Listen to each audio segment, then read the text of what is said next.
द्रुतताईंनी पण त्यांच्या एका सेशनमध्ये माझे आजोबा अनंतराव कुठे यांचा उल्लेख केलेला होता.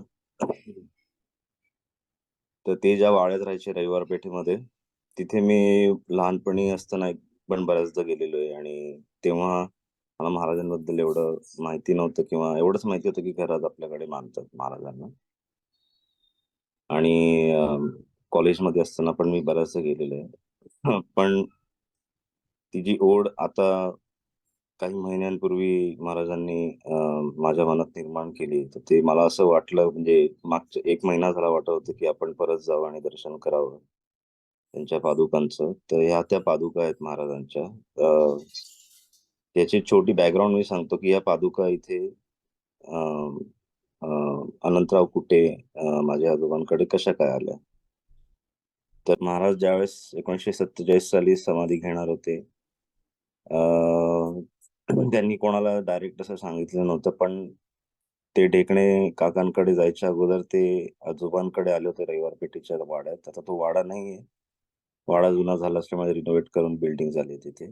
तर तिथे ते आले होते आणि त्यावेळेस त्यांनी या पादुका घातलेल्या होत्या आणि त्यांनी एक हे पण सांगितलंय किस्सा त्यांचा, की अनंतराव कुटे त्यांनी सांगितलं, की "हे माझे कपडे जुने झालेले आहेत आता आणि मला नवीन कपडे दे" म्हणून. तर त्यावेळेस महाराजांनी इंडिकेशन दिलं होतं, की आता हे शरीर सोडायची वेळ आलेली आहे. त्यावेळेस कोणाला लक्षात नव्हतं आलं पण ते. आणि त्यावेळेस त्यांनी ज्या वाहण्या घातल्या होत्या त्याच्यानंतर ते अनंतराव कुटे माझ्या आजोबांनी त्यांना डेकणेच्या घरी जे सायकलवरती सोडलं होतं. तेव्हा ते अनवाणी गेले म्हणजे पुढे बसले होते सायकलच्या पुढच्या दांडावरती आणि तसं माझ्या मामांनी त्यांना सोडलं होतं अनवाणी पायानेच. तर तेव्हाच्या त्या ह्या पादुका आहेत आणि मला पण माहिती नव्हतं ही अंगठी पण आहे. तर ती अंगठीचं रहस्य असं आहे, की जे कपडे महाराजांनी बदलले होते जुने, असं सांगून, की मला हे कपडे जुने झालेत आणि नवीन दे मला कपडे म्हणून माझ्या आजोबांनी. तर ते जे कपडे जुने होते, ते जुने कपडे, कोट वगैरे जे आहे ते, ते पण आहेत त्या कुट्यांकडे. त्याचं दर्शन फक्त काही दिवशीच होतं म्हणजे स्पेसिफिक दिवशी. तर त्या मागच्याच 2-3 महिन्यामध्ये एका कोरोना पिरियडमध्ये माझ्या ताईंना म्हणजे माझे जे दादा आहेत धनंजय कुटे त्यांचे अनंतराव कुटेंचे नातू, त्यांच्या मिसेसला ही अंगठी कोर्टामध्ये सापडली. तर ही ती महाराजांचीच अंगठी आहे असं आम्ही समजतो. तर काल त्याचं दर्शन झालं आणि त्या घरामध्ये जरी ते रिनोव्हेट झालं असलं त्याच्यात एक वेगळीच पॉवर आहे आणि असं भरून येत होतं काल तिकडे गेल्यानंतर महाराजांबद्दल ऐकताना वगैरे. त्यांचे बरेचसे अनुभव त्यांनी आम्हाला सांगितले. मला काही अर्धे माहिती होते ते पण मी त्यांना विचारले काय आहे, काय नाही. तर आपण एक दिवशी निशाताईंना बोलवून त्या चांगल्या पद्धतीने व्यवस्थित सांगू शकतील. तर एक सेशन आपण त्यांच्या तोंडून ऐकून घेण्यासाठी आपण एक ठरवू शकतो. असं हे आहे. मग काल ताईंना सांगितलं, की आपण शेअर करायचं का सगळ्यांबरोबर? तर त्या म्हटल्या, "आपण शेअर करू." म्हणून आज शेअर केलं. धन्यवाद. अद्भुत दर्शन दिलं दादा. कधी की आजचा दिवस जो आहे तो ब्रह्मचारिणी.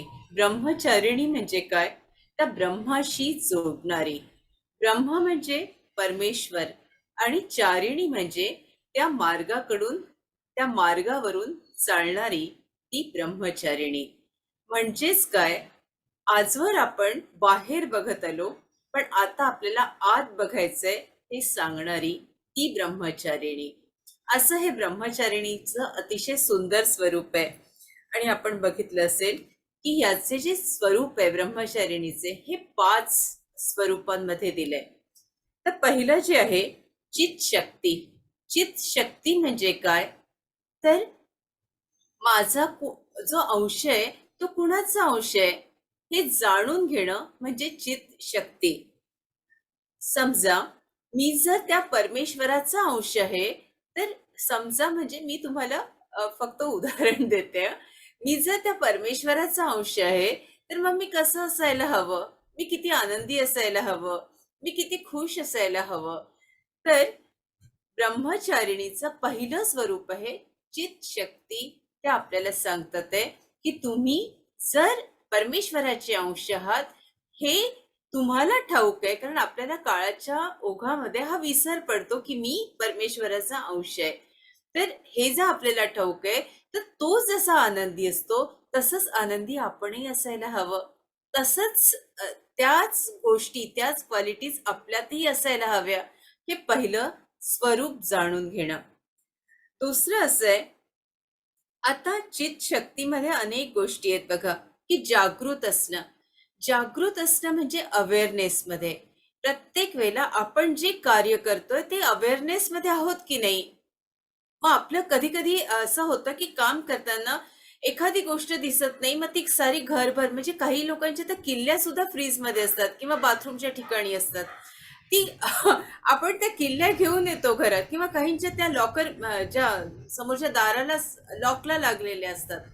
म्हणजे अगदी फिजिकली आपण काम करतो. तर इथे आपल्याला सांगितलं गेलं आहे की तुम्ही अवेअरनेस मध्ये, जागृत अवस्थेत ते काम करा. मी एक उदाहरण आपल्याला देते. माझी एक कलिग मला म्हणाली होती की अगं, आज तिचा नवऱ्याचा फोन आला आणि खूप हसायला लागली खळखळून. म्हटलं आज काय झालं एवढं इतकं खळखळून, कारण कधीच तुला हसताना बघितलं नाही. ते म्हणाली मी काय केलं माहितीये का? म्हटलं काय केलं? तर अगं म्हणे, जो डबा द्यायचा होता ना तो मी फ्रीज मध्ये ठेवला, आणि कणकेचा गोळा जो मला फ्रीज मध्ये ठेवायचा होता तो त्याला बांधून दिला. आणि तो म्हणतोय मी काय खाऊ? अशा अनेक गोष्टी, अशा अनेक किस्से मी आपल्याला सांगू शकते. एक आमचे कलिक होते. ते कुठून तरी असे दुरून यायचे, माझ्यासारखेच 70 किलोमीटर गाडी चालवत. आणि नंतर त्यांना पहिलं लेक्चर होतं. इतकी घाई होऊन गेली की ते म्हणजे सगळं जे घातलेलं होतं हेल्मेट ते घालून तसेच ते वर्गात आले आणि तसंच ते शिकवायला लागले.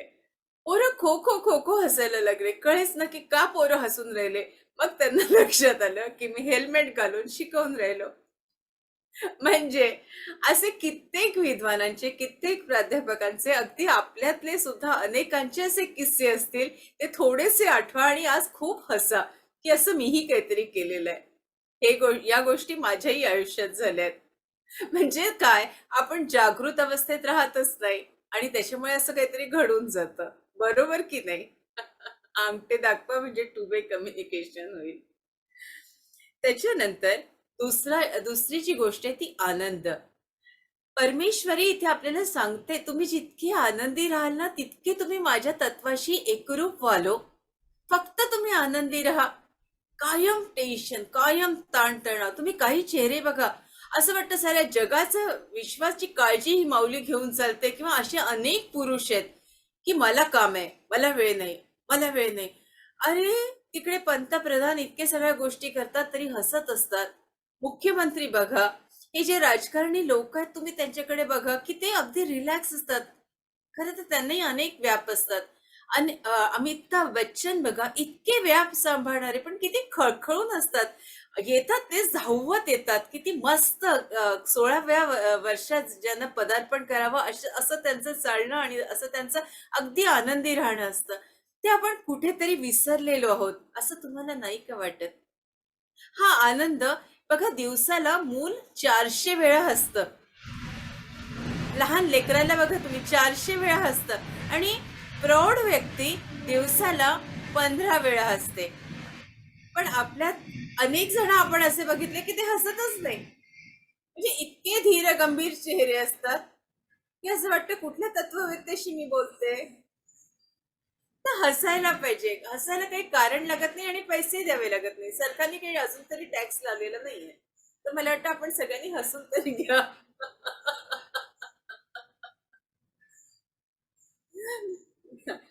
तिसरं त्यांनी सांगितलंय की ज्ञान. मातेनं सांगितलं तुम्ही ज्ञान मिळवा.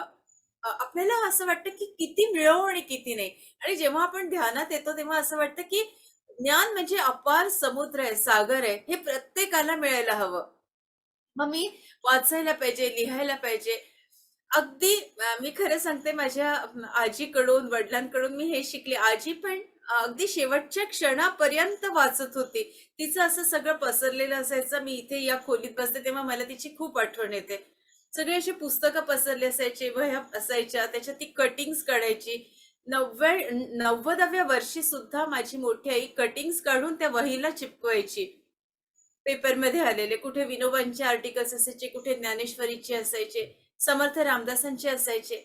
तर हे अगदी डोळे थकले तरी आपण वाचलं पाहिजे ही जी जाणीव होती ना ती कशी चालत येते. तर मला ह्याच्यात खूप आनंद मिळतो. मला असं वाटतं रात्री झोपेपर्यंत मी किती वाचून किती नाही मला काय काय सांगता येईल. मला माझा हा दिवस शेवटचा दिवस आहे असं समजून दी बेस्ट देता आलं पाहिजे. तर हा आनंद आपल्याला प्रत्येकाला मिळतो. फक्त आपल्या ज्ञानाची कवाडं आपल्याला उघडता आली पाहिजे, आपल्याला वाचता आलं पाहिजे. तुम्ही वाचा, ज्ञान ग्रहण करा, ज्या ज्या मार्गातून मिळतं त्या त्या मार्गातून अर्जन करा. एवढंच इथे आपल्याला देवी माता सांगतात आहेत. चौथी इच्छा. आधी आपल्याला काय वाटायचं की सगळं काही आहे ना ते दुसऱ्याच्या हातात आहे. मला मेल्यानं संसारच नाही करू दिला इथपासूनच सुरुवात होते की माझ्यात असे गुण आहेत, माझ्यात तसे गुण आहेत, पण मला कधी खुशच नाही राहू दिलं, मला कधी मदतच केली नाही, माझ्यातला त्यांनी जाणलंच नाही, सध्या मला टीकाच केल्या. म्हणजे आधी जो पंगा असतो तो नवऱ्याशी, सासूशी, घरातल्या लोकांशी, की मला माझं करिअर करता नाही आलं. पण या सगळ्या गोष्टी जेव्हा आपण ध्यानात येतो तेव्हा कळतं की अरे रिमोट तर माझ्या हातात आहे. मी रिमोट इतरांच्या हातात कसा देऊन राहिले की माझा आनंद त्याच्या हातात. म्हणजे तो जर मला चांगला म्हणेल तर मग मी खुश, तुम्ही जर मला छान छान म्हणाल तर मग मी खुश. अशी अवस्था माझी का यावी? माझा आनंद हा माझ्यात आहे की नाही? तू मला चांगलं म्हण की वाईट म्हण, मी आनंदीच राहणार, मी खुश राहणार, मी मजेत राहणार. मुलांनी म्हणू दे, तुला कळत नाही का? खूप ठिकाणी असं असतं की मुलंच शहाणपण शिकवतात आईला, वडिलांना, की तुम्हाला असं कसं कळत नाही? बघा आहेत की नाही असे अनुभव? सांगा मला, फक्त अंगठे दाखवा. मुलं जेव्हा शहाणपण सुचतात सगळ्यात बेस्ट मी तुम्हाला सांगते मौन ठेवणं, बोलूच नाही, अगदी लक्षच देऊ नये. आणि तेव्हा त्याला जाणीव होईल कुठेतरी की तुम्ही जितकं मौन ठेवाल तितकं त्या व्यक्तीला जाणीव होते. अन्यथा त्या व्यक्तीला आपण जर एक्सप्लेनेशन देत बसलो तर त्या व्यक्तीला जाणीवच होत नाही. मग कशाला आपण सांगत बसायचं उगाच तोंडाची वाफ दवडायची. त्या इच्छा आता सगळ्या माझ्या हातात आहेत. मी माझ्या जे ब्रह्मांड आहे ते आपण बघा ना, भगवंतानी ब्रह्मांड मातेला दाखवलं, ते कुठे दाखवलं? तोंडात दाखवलं. भगवंताच्याच तोंडात नाहीये, आपले सगळ्यांच्या तोंडात ब्रह्मांड आहे. फक्त त्याचा शोध अजून आपल्याला लागला नाहीये. हे ब्रह्मांड ही परमेश्वरी शक्ती शिव महादेव जे आहे ते आपल्यात आहे. इथे आपल्याला त्याला जागृत करायचंय. मी आपल्याला सांगितले आहे वैकुंठ, वैकुंठातून आज्ञा चक्रावर किती अंतर आहे हो. इथे इथे जेव्हा गुरुचे 2 पावलं उमटतात तेव्हा इथे प्रगटला कैलास.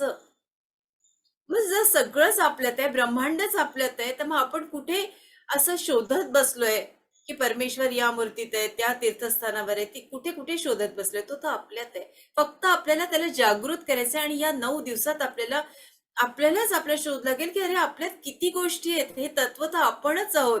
मग आपण जर आहोत तर मग आपण किती आनंदी राहायला पाहिजे, किती खुश राहायला पाहिजे, कशाला काळज्या घेऊन जायचं. त्याच्यानंतर क्रियाशक्ती. क्रियाशक्ती म्हणजे काय?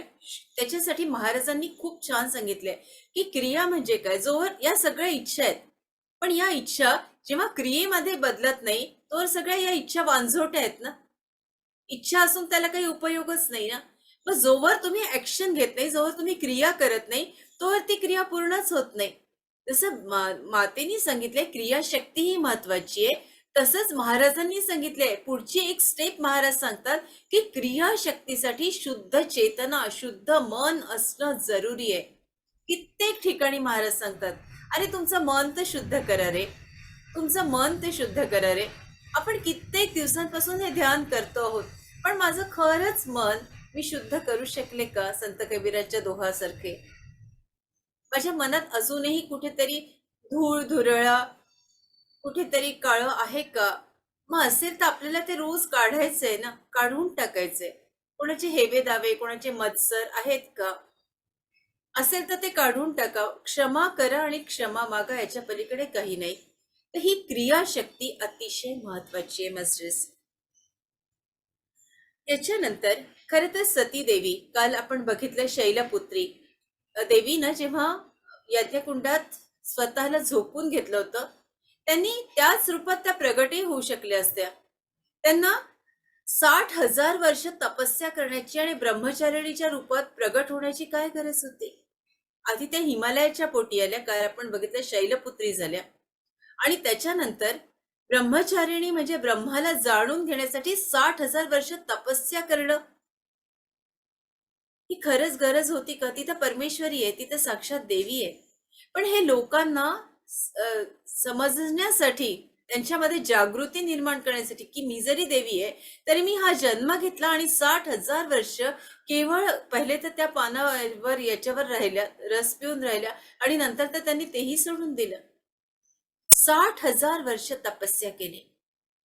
आता जर आपण मला प्रश्न विचारला की त्या युगात त्यांनी 60,000 वर्ष तपस्या केली, आता किती? तर आताच ते आहे 60 दिवसांची तपस्या. म्हणजे जर कलियुगात एखाद्या स्त्रीला किंवा एखाद्या पुरुषाला वाटलं मला या तत्वाशी एकरूप व्हायचंय, तर मी किती दिवस उपासना करायला पाहिजे? तर ही उपासना 60 दिवसांची आहे आणि ती ध्यानाच्या मार्गातून होत असते. ध्यान आणि नामाच्या मार्गातून. पहिले तर आपण नाम घेत इथवर आलो आहोत, आणि आता ध्यानाच्या माध्यमातून आपण कसं या परमेश्वरी शक्तीला जागृत करायचं हे आपण बघणार आहोत. काल आपण बघितलं की काल तुमच्या सहज एखादा मनात प्रश्न येत असेल ना, काल जी आहे शैलपुत्री, शैलपुत्रीचं स्थान कुठे आहे? तर मूलाधारात आहे. आज ब्रह्मचारिणीचं म्हणजे या देव्या आपल्या प्रत्येक चक्राशी कशा संबंधित आहे? ब्रह्मचारिणी कुठे राहतात? तर स्वाधिष्ठान चक्रात राहतात. मी सहज एक प्रश्न तुम्हाला विचारते. शेतकरी जेव्हा आपलं बियांचं रोपण करतो, बीजांचं रोपण करतो, तेव्हा ते कुठल्या चक्रातून करत असेल? उत्तर देऊ शकता का? तुम्ही आपला ऑडिओ ऑन करून बोलू शकता, जर आपल्याला माहिती असेल तर. ते मूलाधार चक्रातच होईल ना? बरोबर आहे, बरोबर आहे ताई. मूलाधार चक्रातूनच, उज्ज्वला त्यांनी पटकन उत्तर दिलं आणि अगदी बरोबर, की मूलाधार चक्रातूनच बीजांचं रोपण होतं. त्याच्यानंतर त्याची इच्छा निर्माण होते ती स्वाधिष्ठानात, आणि क्रियाशक्ती निर्माण होते ती त्याच्या मणिपूर चक्रामध्ये. आम्ही सगळे स्वयंपाक करतो ते मूलाधार चक्रापासूनच आपली सुरुवात होते. मूलाधार चक्रामध्ये इच्छा निर्माण होते की मला हे काम करायचंय. ते स्वाधिष्ठानामध्ये की नाही मी हे केलं पाहिजे, म्हणजे एक अंतर्दृष्टी मिळते, आणि क्रियाशक्ती जी जागृत होते ती मणिपूर चक्रामध्ये. म्हणजे कुठलंही काम हे मूलाधारापासून सुरुवात होते आणि मणिपुरापर्यंत त्याचा आनंद आपण हृदयात घेत असतो. जोवर खालचे 3 चक्र उघडत नाही तोवर हृदय चक्र उघडतच नाही. आणि हे वरचे 3 चक्र जे आहेत ना, हे उघडलेले असतात, पण सगळ्यात गरज असते ती खालच्या चक्रांना उघडण्याची. सगळेजण धावतात ते आज्ञा चक्र उघडलं पाहिजे, आज्ञा चक्र उघडलं पाहिजे. इथे माता लक्ष्मीनी सरळ सरळ सांगितलंय, अरे तुम्ही आधी खालचे 3 चक्र उघडल्याशिवाय तुमचं हृदय चक्र उघडूच शकत नाही. आणि हृदय चक्र जेव्हा उघडेल ना, तेव्हाच हे विशुद्ध, हे 3 चक्र तुमचे उघडलेत. फक्त तुम्ही खालच्या चक्रांवर काम करा. तर त्याच्यामुळे आज्ञा चक्राला उघडण्यासाठी वगैरे असे काही प्रयत्न करण्याची आपल्याला मुळीच गरज नाहीये. आणि हेही सांगते की जर आपली शक्ती खालून वर जात असेल आणि आपल्याला आता असं वाटतं की मी हृदय चक्रापर्यंत पोहोचले, बस आता मी वरचे चक्र उघडणार आणि मी आता पोहोचणार, तसं नसतं मास्टर्स. कधी कधी काय होतं, जसं शक्ती वर येते ना, तर तशी ती वरून खाली पण सरकन जाते. म्हणजे आपल्या मनातले जे विचार असे अगदी संकुचित असतील, नाही मी हे नाही करणार, मी हे नाही देणार, असं आपण घेऊन बसलोय सगळं, आपल्या हातातून सुटतच नाहीये. पहिली गोष्ट तुम्ही हातातनं सोडण्याचं करा. म्हणजे तुम्ही जितकं लोकांना द्याल, जितकं सगळ्या बाबतीत मदत कराल, तितकं तुम्हाला मिळत जातं. हे अनुभव तुमचेच तुम्ही घ्याल. जितकं द्याल, फक्त ही ओंजळ अशी ठेवा, देणारी ठेवा, कारण तुम्ही परमेश्वराचा अंश आहात. मग मी जर अशी बांधून ठेवली तर परमेश्वर काय म्हणेल, मी तर या जीवाला सगळं दिलंय, पण हिला कळतच नाही की ओंजळ कशी सोडावी, कसं द्यावं. मग ही ओंजळ देणारी असावी. तुम्हालाच तुमचे अनुभव येतील की हे 3 चक्रे माझे कसे उघडले गेले. हृदयापर्यंत कसे याल काहीच समजणार नाही. फक्त आपल्याला तेव्हा खूप अवेअरनेस मध्ये राहावं लागतं, नाही तर पटकन वरून खाली कसं येईल काही सांगता नाही येत. कारण एखादी फिल्म बघितली, फिल्म मध्ये खूप सगळी निगेटिव्हिटी आहे, टीव्ही सिरियल्स आहेत, न्यूज आहेत, मग त्याचा आपल्या शरीरावर कसा परिणाम होतो, किंवा असे काही इन्सिडन्स असतात त्याचाही कसा परिणाम होतो. म्हणजे वरची शक्ती खाली यायला काही वेळ लागत नाही, त्याच्यामध्ये खूप अवेअरनेस अवेअरनेस अवेअरनेस असावा लागतो. मला वाटतं मी खूप माहिती माझ्या बाजूनी आजची जेवढी जरुरी होती तेवढी ब्रह्मचारिणी बद्दल दिली. आता आपल्या शंकर गीतेकडे वळते. तर महाराजांचं जे आहे की महाराजांनी जे वाईट लोक महाराजांजवळ आले त्या लोकांचंही महाराजांनी चांगलंच केलं. यातून आपण काय शिकतो, इथे शेवटच्या 11व्या अध्यायात त्यांनी सांगितलेलं आहे. म्हणजेच काय, महाराज इथे बिटवीन द लाईन्स आपल्याला काय सांगतात आहे की अनेक लोक आपल्या घरात म्हणा, आपल्या शेजारी पाजारी म्हणा, आपले मित्रमैत्रिणी म्हणा असे असतील की जे तुम्हाला वाईट बोलले असतील, त्यांनी तुमचं त्यांनी चहा असेल त्यांच्या मनात, त्यांनी वाईट केलेही असेल, पण तुम्ही मात्र ते भाव ठेवून त्यांच्याशी वागू नका. तुम्ही तुमचं मन साफच ठेवा, तुमचं मन अगदी त्यांच्या प्रती प्रेमच तुमच्या मनात असू द्या, तेव्हाच तुम्ही परमेश्वरी तत्वाशी एकरूप होता. हे महाराजांनी आपल्याला प्रत्येक कृतीतून सांगितलेलं आहे. महाराजांचं वाईट करणाऱ्यांना सगळ्यांना महाराजांनी इतकं प्रेम केलंय. त्याच्यानंतर दुसरी गोष्ट केशवभाई आशर यांची आहे की केशवभाई आशरांचा संदर्भ मी आपल्याला मागे दिला होता की जी के प्रधानांचं जे पुस्तक आहे, जी के प्रधानांचं सादर देती हिमशिखरे, मी आपल्याला मागे दाखवलं होतं. तर हे जे पुस्तक आहे हे केशवभाई आशरांनी प्रसिद्ध केलेलं आहे. प्रकाशन त्यांचं आहे आणि त्यांचा फोटो त्यांच्या ऑफिसमध्ये पण लागला होता. महाराजांनी त्यांना ही जी फॅक्टरी आहे, सासवडची शुगर फॅक्टरी, इथे मॅनेजर या पदासाठी अर्ज करायला सांगितला होता आणि त्यांना ती नोकरीही मिळाली होती. म्हणजे अनेक जणांना, त्यांनाच नाही अनेक जणांना, अनेक जण महाराजांकडे जायचे आणि विचारायचे, तर महाराज त्या कंपनीचं नाव सुद्धा सांगायचे, इथे अर्ज कर, तिथे अर्ज कर. असे अनेकांना नोकऱ्या महाराजांनी दिलेल्या आहेत. त्याच्यानंतर दत्ता मिस्त्रींची आई गेली, याचा संदर्भ त्यांनी पुढे दिलाय की दत्ता मिस्त्रींची आई गेली आणि सगळीकडे रडारड सुरू झाली. महाराजांनी अगदी अशी वायूच्या गतीने महाराज आले आणि महाराजांनी त्या क्षणी ध्यानात बसले. ध्यानात बसल्यावर त्यांना कळलं की याची आई या अगदी गेलेली आहे.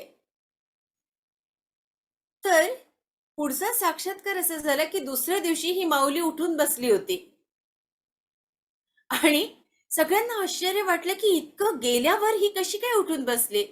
आणि तिला लोकांनी प्रश्न केले की माऊली तू उठून कशी काय बसली, तू तर अगदीच गेली होती. तर तिने सांगितलं की एक रेड्यावर यमदूत तो आला होता, मला घेऊनही गेला, पण तिथे एक हनुमान आला आणि त्या हनुमानाने त्या यमदूताला बाजूला सारलं आणि मला तो हनुमान घेऊन आला. आता हनुमानाचं रूप कोण आहे, तर आपले शंकर महाराज.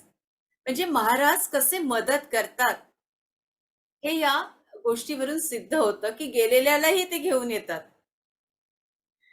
अशीच गोष्ट प्रधानांचा जो थोरला भाऊ आहे विनायक प्रधान यांच्याही बाबतीत झाली.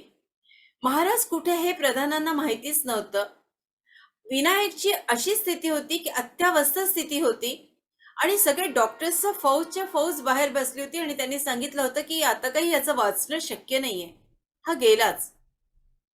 सगळे जण अगदी खूप तणावात होते, सगळ्यांच्या डोळ्यांना धारा लागल्या होत्या की आता विनायक राहणार नाही, विनायक गेला. या स्थितीत तो आहे. जी के प्रधान, आता मी महाराजांना कुठे शोधू, पण आपल्या गुरुला आपल्याच अंतरंगात शोधायचं असतं, जे भगवती सांगते, महाराज सांगतात. जी के प्रधान ध्यानात बसले आणि त्यांनी धावा केला की महाराजा तुम्ही जिथे कुठे असाल तिथून या आणि माझ्या भावाला वाचवा, त्याला वाचवा हो. महाराज तिथून मी आलो, एवढाच महाराजांनी आवाज दिला. तो आवाज प्रधानांनी ऐकला. हे सगळं आतलं कनेक्शन असतं, अंडरग्राऊंड कनेक्शन असतं एकमेकांशी. आणि मी आलो एवढंच म्हटलं दुसऱ्या क्षणी महाराज प्रगट झाले विनायकच्या खोलीमध्ये. त्यांनी त्याच्या कपाळावर हात लावला, डोक्यावरून हात फिरवला आणि तो कॉन्शियसनेस मध्ये आला, जागृत अवस्थेत आला. महाराज बाहेरच्या खोलीत आले. खूप मोठा डॉक्टरांचा ताफाच्या ताफा बसलेला होता. त्यांनी विचारलं, कशासाठी? आता धावपळ करू नका, 2 तास कोणी उठवू नका, बिलकुल त्याला हलवू नका, 2 तास तो झोपेत असेल. आणि खरोखर 2 तासानंतर त्यांचे भाऊ उठून बसले. त्यांनी सांगितलं, मला वाचवणारे शंकर महाराज आहेत. असे अनेक किस्से आहेत मास्टर्स, जे पोथीत आहेत तेवढेच मी आपल्यापर्यंत पोचवले. बघा, आधी आपल्या घराघरात, प्रत्येकाच्या घरात रांगोळी काढली जायची, हो की नाही? अंगठी दाखवा मास्टर्स. प्रत्येक, आपली आई, आपली बहीण, आपल्या घरची आजी रांगोळी काढायची, सडा टाकला जायचा. मला अजूनही आठवते की माझ्या आजीच्या घरी पण अशी छान मातीचं अंगण होतं आणि सडा घालून तिथे रांगोळी काढायची, किंवा आईच्या घरी. पण आता हळूहळू ही रांगोळी आपल्या फ्लॅटच्या संस्कृतीमुळे कुठेतरी लोप पावते. महाराजांनी इथे रांगोळीचं महत्व दिलंय. रांगोळीचं शास्त्रीय महत्व आताच या विषयावर बोलू शकत नाही, पण एवढंच महाराजांनी सांगितलंय की तुम्ही निदान एक स्वस्तिक काढा, त्याच्यावर पाट ठेवा, त्याच्यावर दिवा ठेवा. म्हणजे रांगोळीचं महत्व आपल्या महाराजांनी आपल्याला कसं सांगितलंय.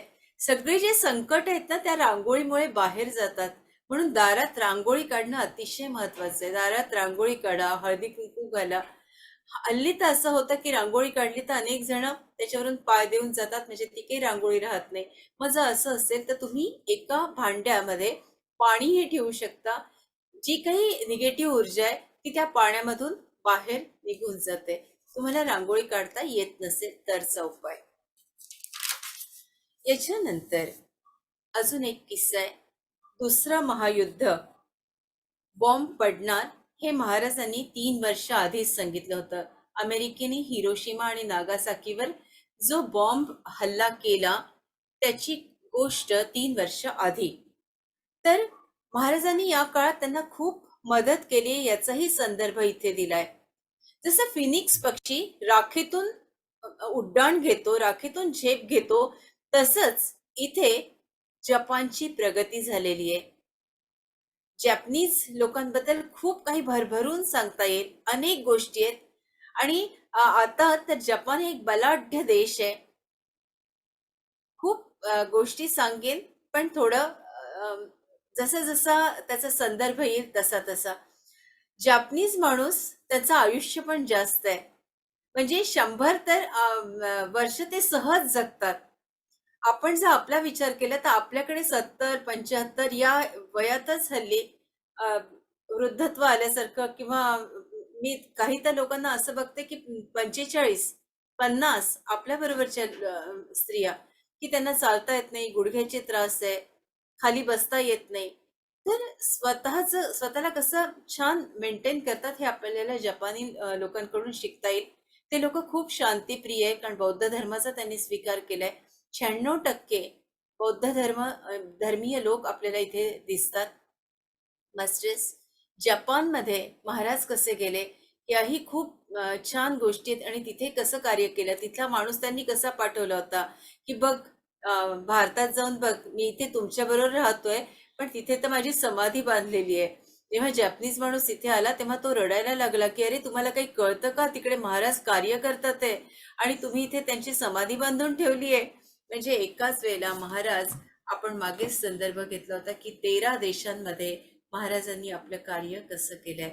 मास्टर्स, मी आता विनंती करते, 9:02 होतात आहे, निदान 20 मिनिटं 25 मिनिटं आपण आपल्या ध्यानाकडे वळूया.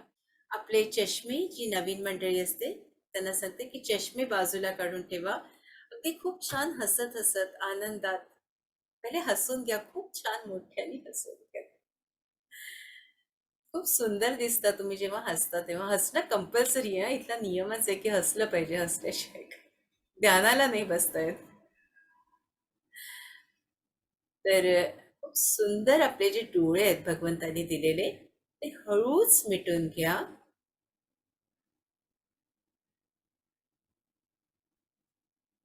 एकदम शांत व्हा मास्टर्स.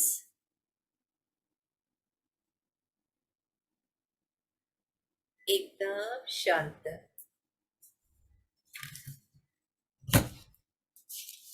मास्टर्स, 3दा एका मंत्राचा उच्चार करा. ओम ह्रीं श्रीं संन्यासिनी दुर्गाये नमः. ओम ह्रीं श्रीं संन्यासिनी दुर्गाये नमः. ओम ह्रीं श्रीं संन्यासिनी दुर्गाये नमः. या क्षणी आवाहन करते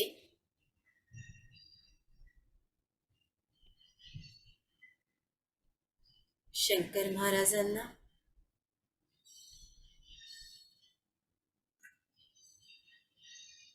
संपूर्ण गुरुतत्व, देवी तत्व,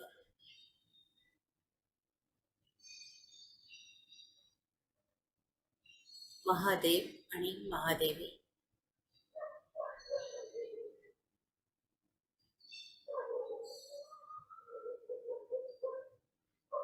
मास्टर्स, स्वतःला सांगा, मी संपूर्णपणे या ध्यानासाठी तयार आहे.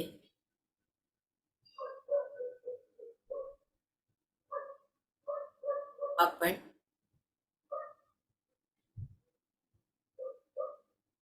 देवी शैलपुत्री ब्रह्मचारिणी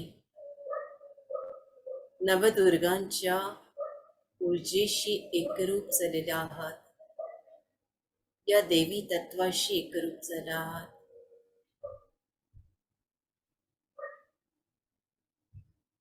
एक खोल श्वास मणिपूर चक्रापर्यंत घ्या.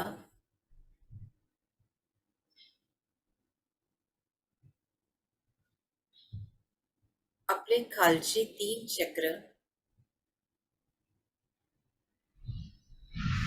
आपोआप ऍक्टिव्हेट होतात ते मास्टर्स.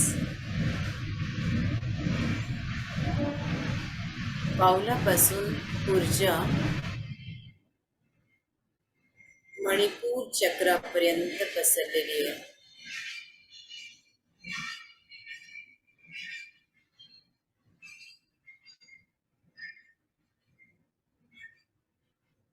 इतकी जी काही निगेटिव्हिटी आहे ती निघून गेलेली आहे. श्वास बाहेर.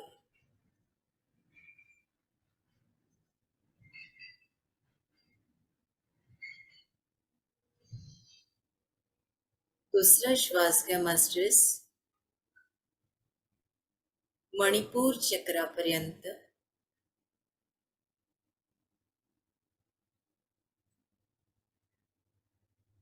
आता जी वरची चक्र आहेत, हृदय, विशुद्ध, आज्ञा आणि सहस्रार,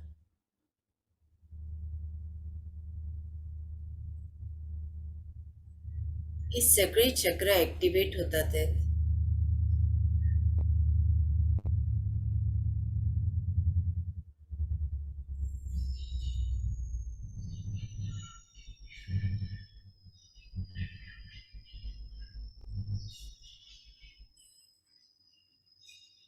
फील करा मास्टर्स.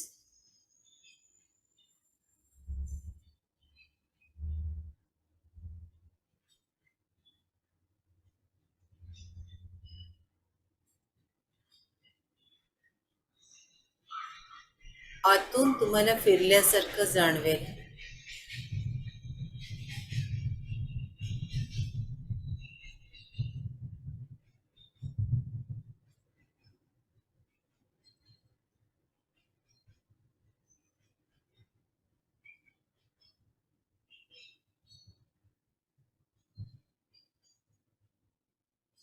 की तुमचे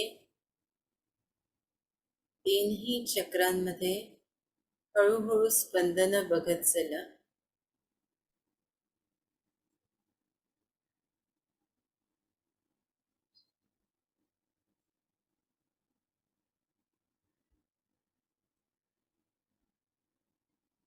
ही ऊर्जा वरच्या सगळ्या चक्रांमध्ये पसरलेली आहे.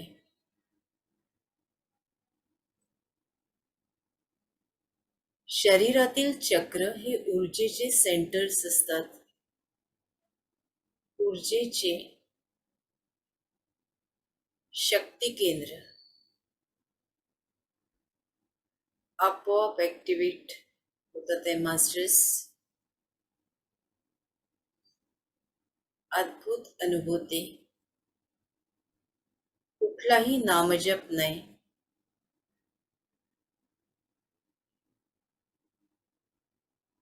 प्रत्येकाला जाणवेल. स्पंदनांशी एकरूप व्हा.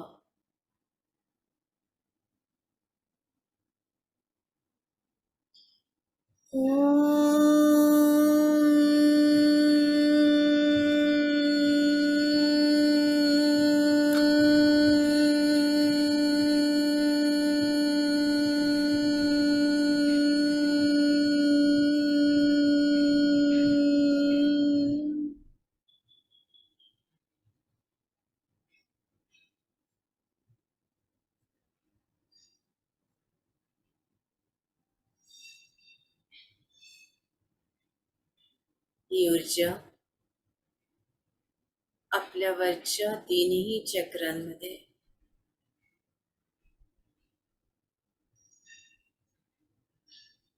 हृदयापासून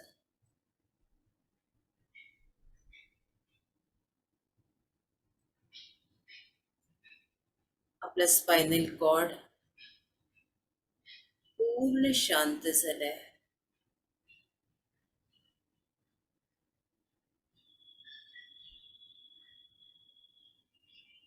फील करा मास्टर्स.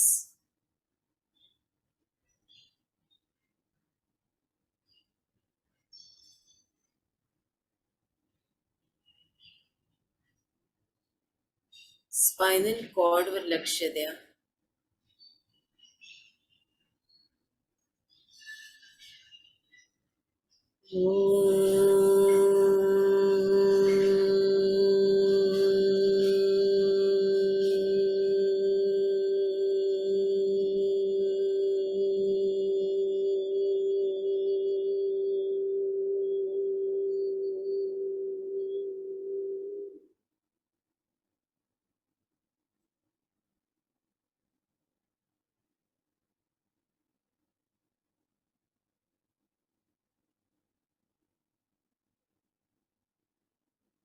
तिसरं लक्ष आपल्या डोक्यावर ब्रह्मरंध्राच्या ठिकाणी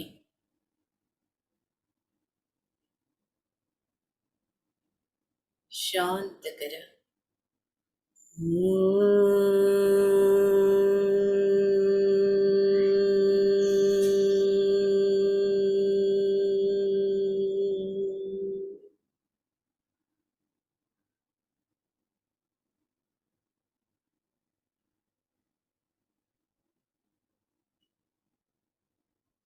या क्षणी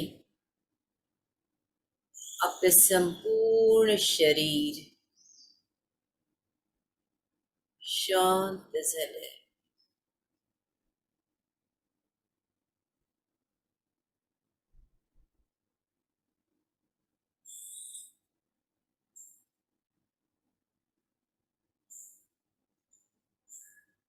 आपलं लक्ष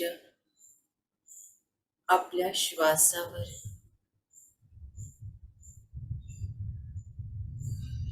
येणारा आणि जाणारा श्वास.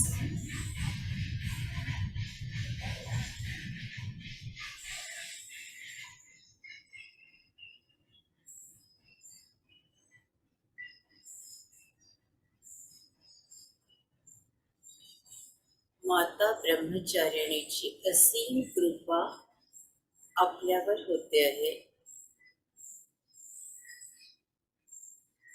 आणि या क्षणी स्पंदन महसूस करा मास्टर्स.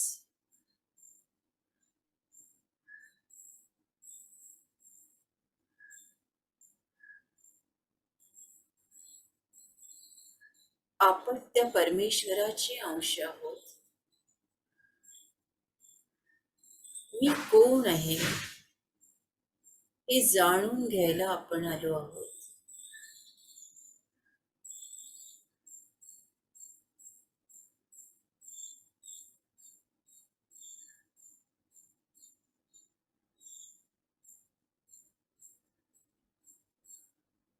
तेव्हा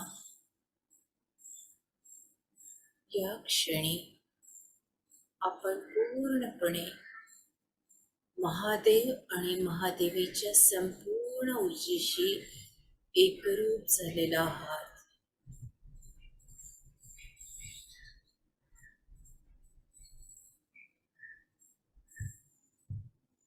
आपल्या ब्रह्मरंध्रातून अनेक ओंकाराचे ध्वनी आपल्या सबंध शरीरात पावलापासून संपूर्ण शरीरात हळूहळू येतात आहे. फील करा मास्टर्स, अनेक ओंकाराचे ध्वनी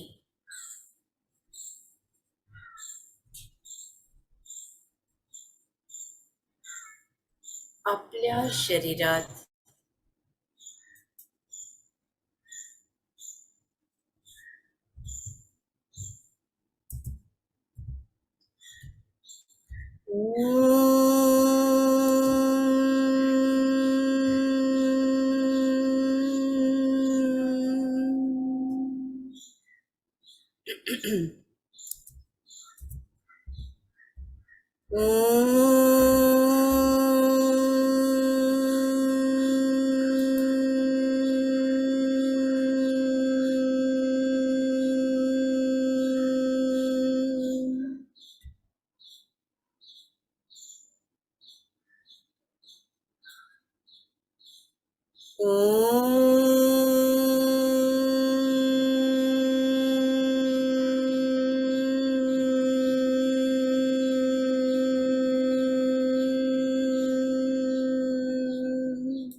आपले सबंध पावलं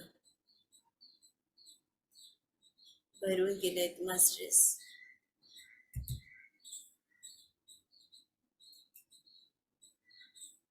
लक्ष आपल्या मूलाधार चक्रावर द्या. आपलं मूलाधार चक्र ऍक्टिव्हेट होत आहे. लम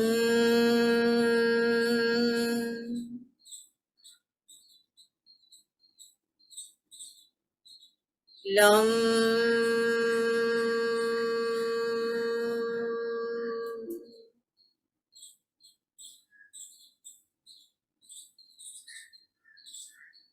लम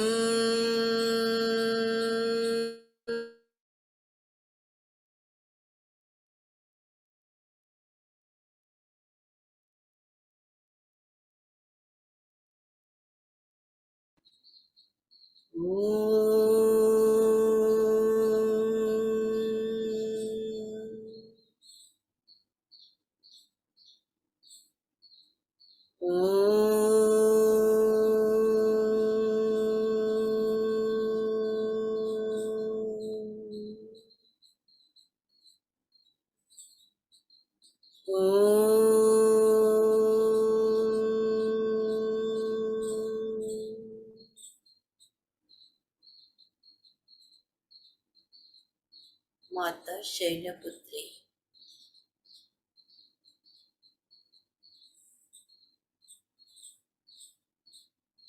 ज्या चेतनेशी आपण एकरूप झालेला आहात,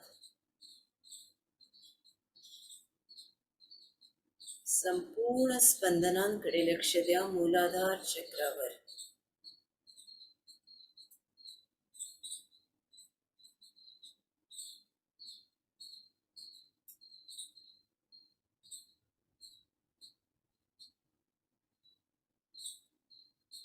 आपलं मूलाधार चक्र ऍक्टिव्हेट होत आहे मास्टर्स.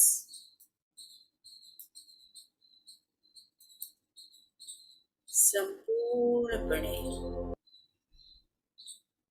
लक्ष मूलाधार चक्रावर.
आपल्या पावलांमध्ये, गुडघ्यांमध्ये, वरच्या मांड्यांमध्ये हिलिंग सुरू आहे मास्टर्स. प्रचंड ऊर्जा ती निर्माण झालेली आहे.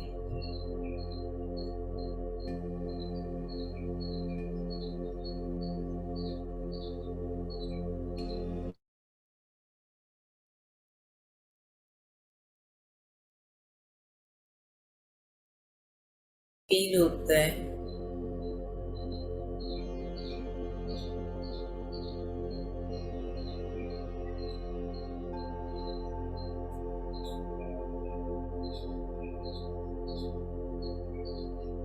किंचित वर या स्वाधिष्ठान चक्रावर.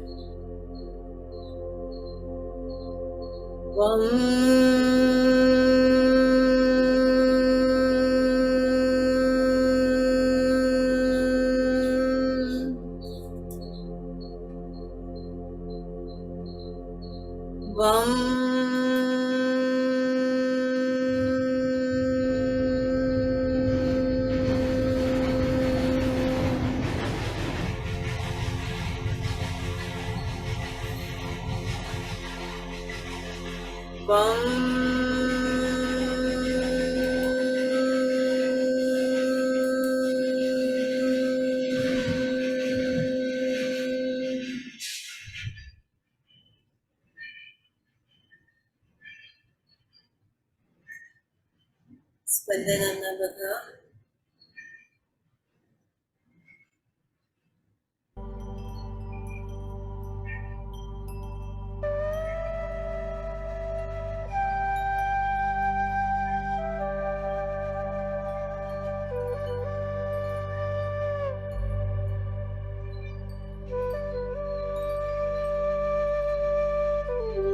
माता ब्रह्मचारिणीच्या तत्वाशी आपण एकरूप होत आहात. या क्षणी आपले स्वाधिष्ठान चक्र ऍक्टिव्हेट होत आहे.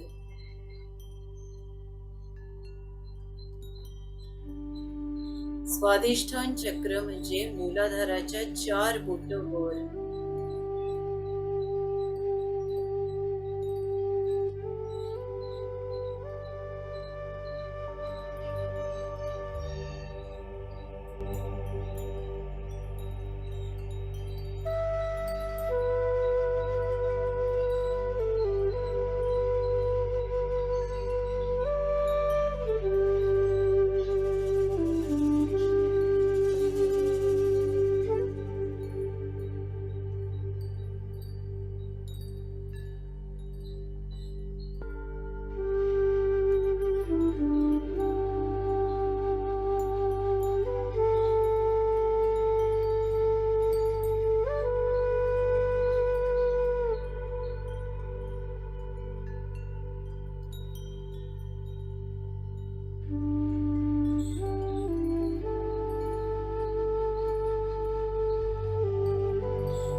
स्वाधिष्ठान चक्रातील स्पंदनांना महसूस करा मास्टर्स.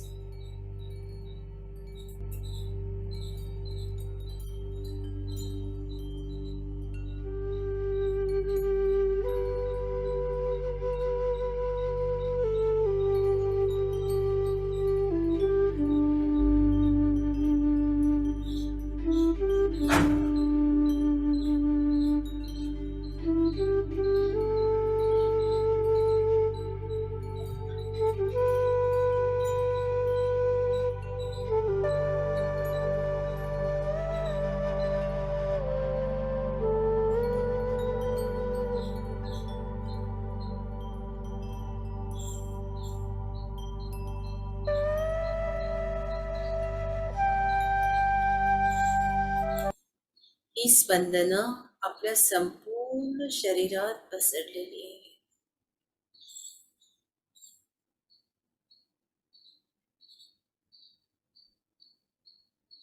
अजून शांत.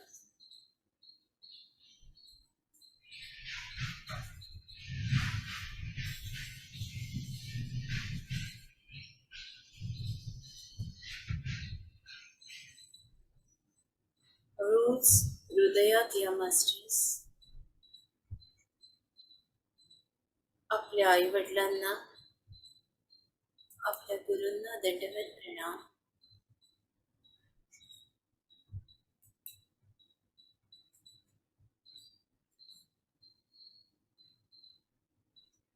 संपूर्ण ऊर्जा इथे आपल्या हृदय चक्रात स्थित झालेली आहे.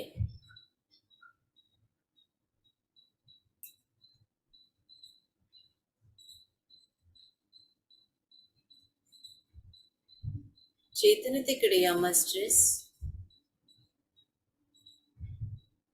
आपली पावलं हळूवार हलवा.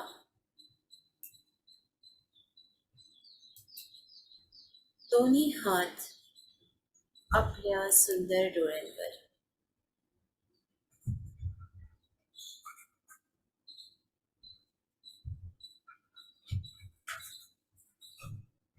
5 4 3 2 1 0. आपण साक्षात महादेव महादेवी आहात या भावाने आपले सुंदर डोळे हळूवार उघडा.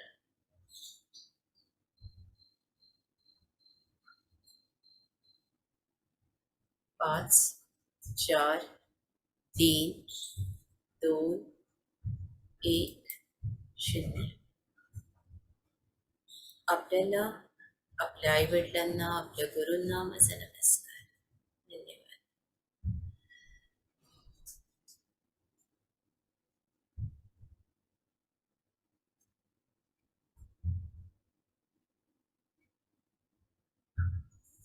हसणं कंपल्सरी आहे, त्याच्यामुळे ध्यानातून आल्यावर फक्त हसा. मी रजा मागते. धन्यवाद. नवीन कोणा मंडळींना बोलायचं असेल तर थांबते. नवीन कोणा बोलायचंय का? नवीन मंडळी कृपा करून आपला हात वर करा. तिथे खून दिली आहे ना. राधिकाताई बोला. नमस्कार होता ताई. आत्मवंदन. खूप छान आज स्पंदन होते. खूप छान वाटते. आणि तुम्ही जेव्हा सुरुवात केली ना तेव्हा इथं ब्रह्मानंदात असं काहीतरी जाणवलं की काहीतरी म्हणजे ऊर्जा येते असं खूप जाणवलं मला. धन्यवाद ताई. अजून बोलायचं कोणाला? हँड रेस करू शकता बोलायचं असेल तर, किंवा अनम्यूट करू शकता स्वतःला. आज खूप छान ध्यान लागलेलं आहे. स्पंदन मूळाधार मध्ये, स्वादिष्टान मध्ये खूप खूप जाणवत होते. आणि जसं ऋताताई सांगत होत्या तसं ते स्पंदन भरपूर जाणवत होते. गुडघ्यामध्ये, मांड्यामध्ये पण काहीतरी चाललंय व्हेन मधून, हे मला खूप जाणवत होतं. आज खूप धन्यवाद ऋताताई. आजचं ध्यान मला खूप खूप आनंद देऊन गेलं.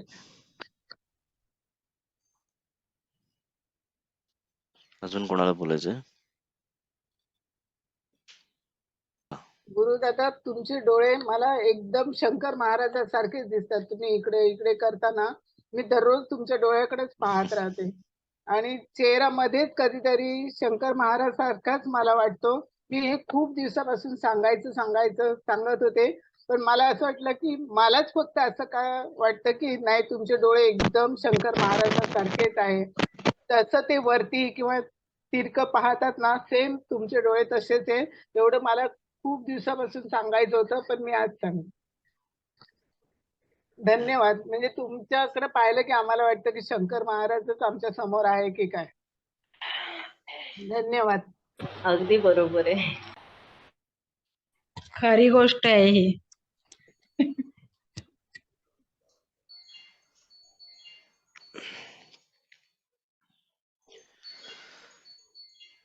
जेव्हा माझं मत सांगतो मी.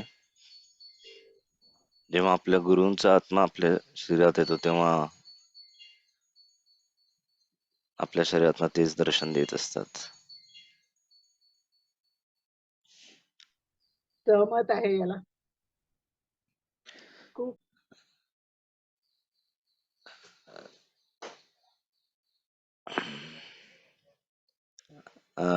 निशाताई, तुम्ही आहात का ऑनलाईन?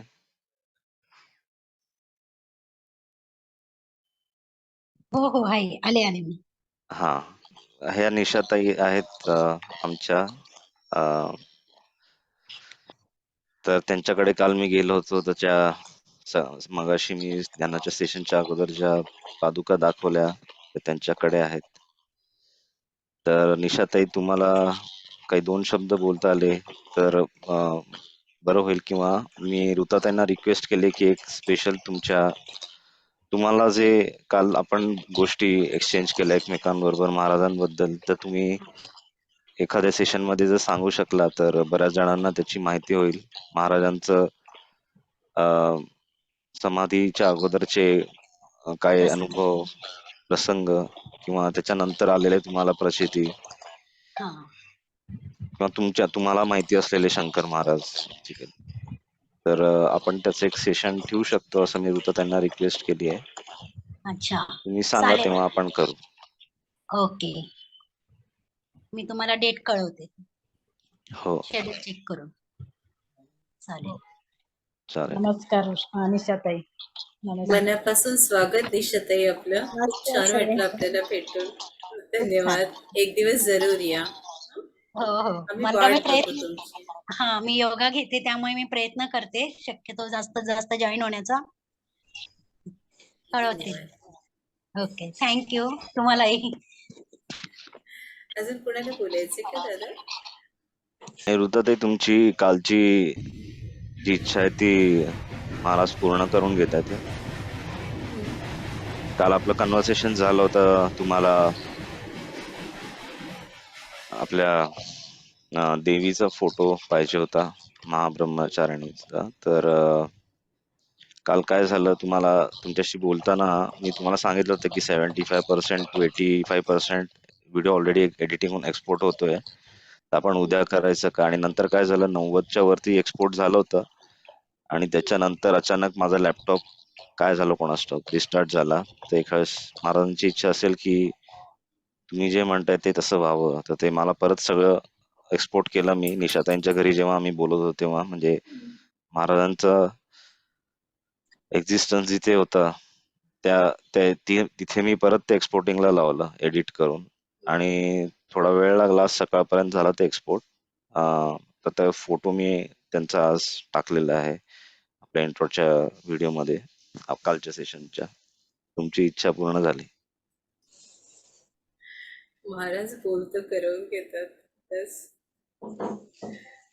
आणि मला स्वतःलाच ऍक्च्युली एवढा, म्हणजे काल मी त्यांच्याकडनं आल्यानंतर त्या घरात एवढे व्हायब्रेशन होते त्या वास्तूमध्ये, ते अजूनही व्हायब्रेशन्स मला जाणवत आहेत.